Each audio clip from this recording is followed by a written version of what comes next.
In all honesty, lots of mistakes were made on my way to getting it.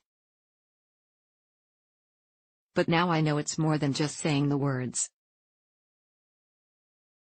There on Pinterest, when my wife was pregnant, we took a birthing course at NYU. The woman giving the course was a brassy old nurse who looked like she wore too much perfume. I never got close enough to confirm.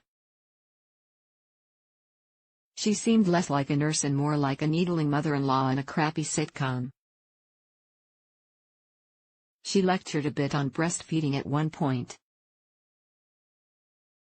I don't remember what she said about it because I wasn't listening. Breastfeeding had nothing to do with me.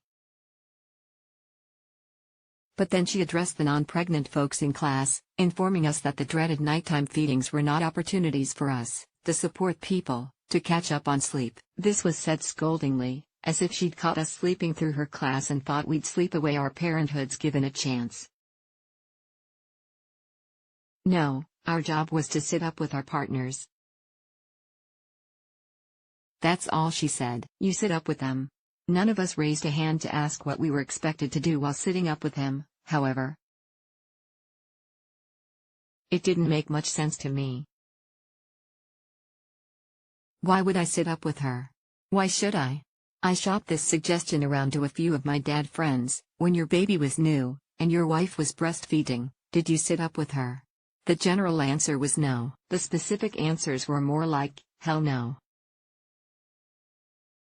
Why would I do that? What purpose would that serve? You're just sitting there while she feeds the baby? For what? One of you needs to be rested. One of the friends I spoke to about this is a woman, whose wife had recently given birth to their first child. I expected her views to be aligned with the shrill nurses. But she was, in fact, the most vehemently opposed. That's bullshit, she said as we went to the store to get my wife soda water. That's your time to sleep. When we got back to our apartment, she said to my wife, let Brad sleep. Don't make him get up with you to breastfeed. Then the baby came within 2 days of having our daughter. My wife's engorgement had become excruciating. Some mothers don't produce much milk, but Jen seemed to have the opposite problem. A young nurse came and instructed her to get into the shower and try to crack open the milk ducts in her breasts with her fingers.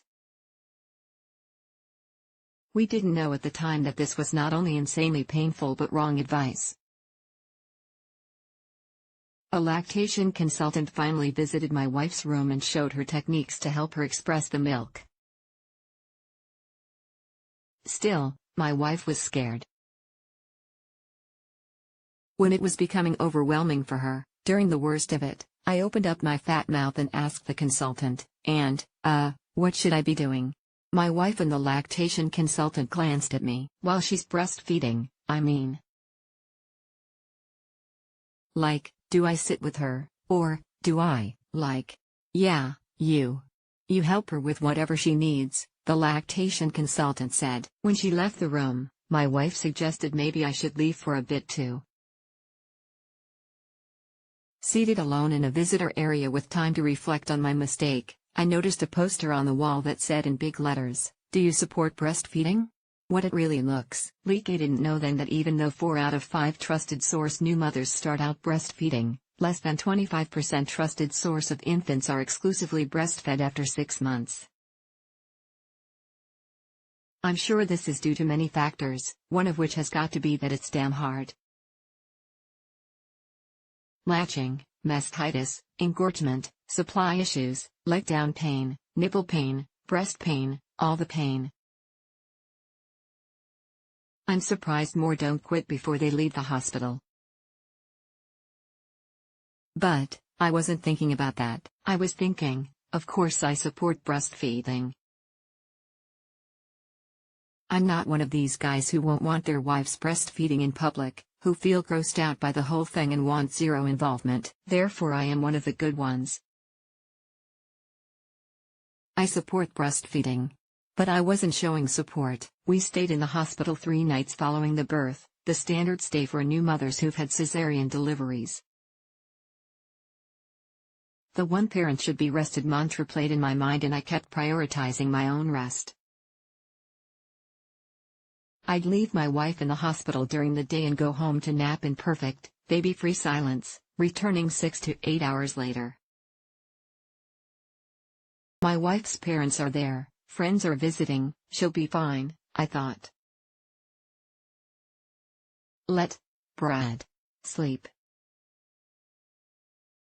On our worst night, when the baby shrieked endlessly and couldn't be consoled, I wasn't terribly bothered and managed to fall asleep on the roll-away bed, leaving my desperate, seriously wounded wife to walk the halls with our child and deal with it. Jen, presumably too tired to simply divorce me, let me come home with her and the baby and attempt to redeem myself. It's hard to remember those 3 a.m. wake-ups well, but I was aware that I needed to go above and beyond in showing my support of breastfeeding. Still, I came up short. Maybe one night I'd get the baby for her, put her in her arms, then expect to be undisturbed by Jen or the baby the rest of the night. Maybe the next night I'd register Jen's disappointment enough to get her some snacks while she fed. Slowly, however, a routine solidified, one I began to enjoy. I got pretty good at the 3 a.m. wake-ups and was able to jump up, get baby Olive, change her, pressing Jen with a clean baby, then get Jen a snack. As my reward, Jen would tell me to go lie down. I wouldn't sleep, just look at my phone and wait. 20 minutes or so later she'd whisper my name to inform me the baby was ready to be put back down, and I'd go pick her up from my wife's arms. As per our pediatrician's suggestion, I'd hold my daughter upright after feeds, cuddled against my shoulder, as she drifted back to sleep. Which, even at 3 a.m., felt really nice. Every couple is different, but you can find a routine that works that includes all available parents, not just the breastfeeding mother.